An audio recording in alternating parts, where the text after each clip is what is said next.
Good morning, YouTube. Warbles on a lot here with the conclusion of what seems to have replaced the outsiders. Now it's called a roundtable discussion. Serious concern for Australians. So the Australians quite bullish on the idea of freedom of navigation operations, but I guess it's become clear from Julie Bishop's own pronouncements on this that we're not going to be conducting our own. So your Lowy polling shows great unease about China's rise, but your polls last year, Alex, also showed great unease about the new president, correct? They did, and this is where we're going to have this very tricky balance to navigate. If it wasn't tricky enough before, it's certainly tricky now.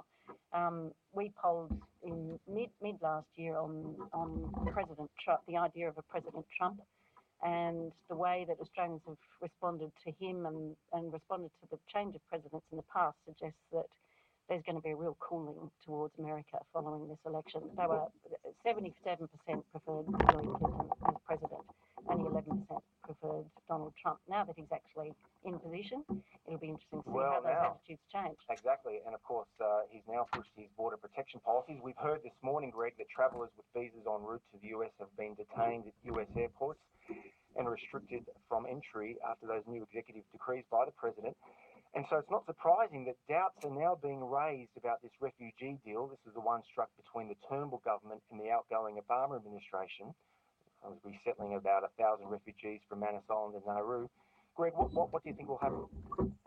Well, look, Tom, I'm loath to make a forecast because I must tell you, every forecast I've ever made about Trump has been wrong. So, well, you're not alone, mate. I'm batting 1,000, as they say in your sport. But look, I think this deal illustrates what Americans always say about Australia. Nothing is so trivial that an Australian won't raise it to the highest possible level. I think the Turnbull government would be very ill-advised to make this a test of our relations with America. If he does ban the entry of people from certain countries, and those countries include, other countries of origin from people of Manus and Nauru, then you'd be asking him to break his ban just for us. He might do it. I'm not sure that we should use all our diplomatic coin there. As I understand it, these folks on Manus and Nauru have been offered resettlement in other countries, Cambodia and Papua New Guinea and so on. You wouldn't like to live in Cambodia or Papua New Guinea yourself, but being a refugee just means that you're not going to be returned to any place that you faced persecution. It doesn't mean you get to choose to live in San Jose or Double Bay. And I think this was a bit of a dangerous deal to start with. I wouldn't be surprised if this deal fell over, but I just think the Turnbull government is making too much of it anyway. Quickly, Liz, from an Australian perspective, bullish or bearish about Trump? Well, I think it's a wait and see on Trump. It's pretty unpredictable, so I wouldn't be willing to make any predictions. I think that would be folly. But I do think that when dealing in an unpredictable situation, you need to come from a position of having a clear sense of your national interest and a principled position, and deal with both China and the US from that position. Elizabeth Thurbin from the University of New South Wales, Greg Sheridan from the Australian, and Alex Oliver from the Lowy Institute. A lively discussion. Thanks so much for being on Sunday Extra. Thanks very much, everyone. Well, thanks for your company, everybody. I really appreciate it. It's good to have the first program under my belt. Now, you will find all our stories on the... Yeah, okay, well, that's the new Sunday format, apparently. Jonathan Green has gone elsewhere. Bit sad, actually. He was good. Don't know how this new character's going to shape up.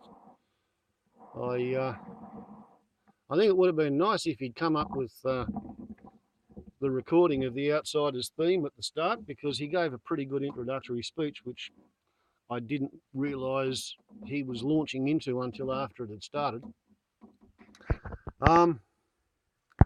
Trump, Trumpety Trump. The trumped up president of the excited states of Norte Armed Americano. What can we say? During the campaign, and initially after he'd won the election, many of his supporters were cackling with glee, and the people who were opposed to him were tearing their hair out saying, "Oh God, but he said he's going to build a wall," and his supporters were saying, yeah, but You took him literally, you know, we took him seriously, you took him literally. He's not really going to build a wall. It'll be more like a fence. And he won't really try to get the Mexicans to pay for it. You know, it's just, he's saying it to throw red meat to his voter base. You know, he will wake up to himself. He will calm down. He won't stop people emigrating from Muslim countries where there are terrorists, you know, because you got no idea who the people are whose grandchildren are going to become a terrorist because of something that didn't happen in the country of origin anyway. People have said, oh, well, look, he's trying to appoint retired General Mad Dog Mattis as Secretary for Defence on the grounds that he's the closest thing they've got to General George C. Patton, the bloke who wanted to go to war with Russia. 3 days after the surrender of the Germans, General Patton wanted to go to war with Russia. He put it, you know, to the Americans. The Americans asked the English, what do you think about this? You know, Georgie Porgy says that we're going to have to fight the bloody Soviets at one point or another. Why not do it now while we've already got our supply line in place and we've got the troops and the guns and the tanks and the planes and everything's ready to go?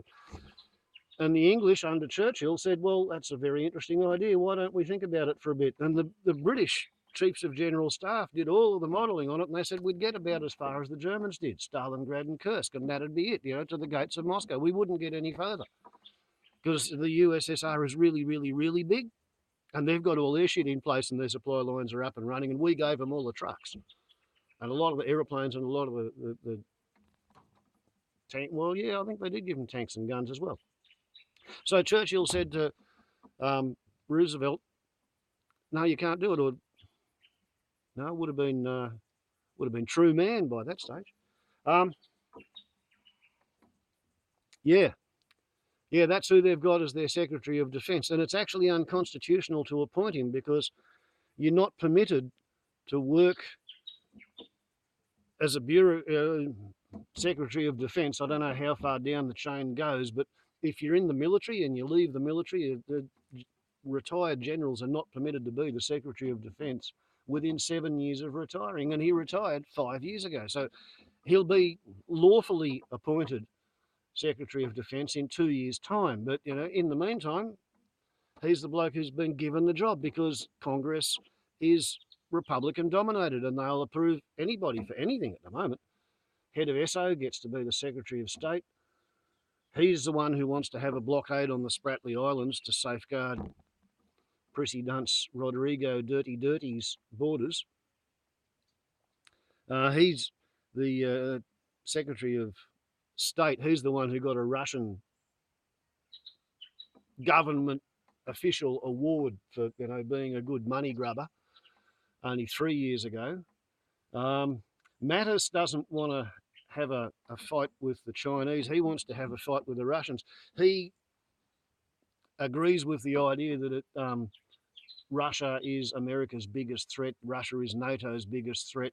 Right at the moment, there are 4,000 American soldiers running around in the Baltic states having an exercise. And as a commentator said about half an hour ago, last time there was a military build-up for a training exercise on the borders of Russia was in May 1941, just before Hitler launched Operation Barbarossa. So yeah, Putin's keyed up and, you know, ready to get twitchy. My assessment is my ability to assess the American political situation is currently just being swamped by all of the confirmation of every bad vibe, negative prediction that anybody ever made about Trump. He thinks that his voter base are so stupid that they will accept him arguing with the photographic evidence that says more people showed up to watch Barack Obama get sworn in as president than turned up to watch him get sworn in. And he's just barefaced lying despite the evidence. For the first couple of days, he had his press secretary out there, you know, banging the table and claiming that black was white. Right? The white exposed concrete was actually, you know, black heads of people wearing overcoats lining up to watch the inauguration. That particular press secretary has now changed his tune to the point where he spent 2 days, maybe even 3 days, So there must have been a one-day transition phase. When he's asked questions, instead of saying, this is what happened, he says, the president believes this to be the case. So despite absolutely no evidence that 3.5 million illegal voters won the popular vote for Hillary, and he would have won it if it wasn't for the illegal voters, the president believes that's what's happened.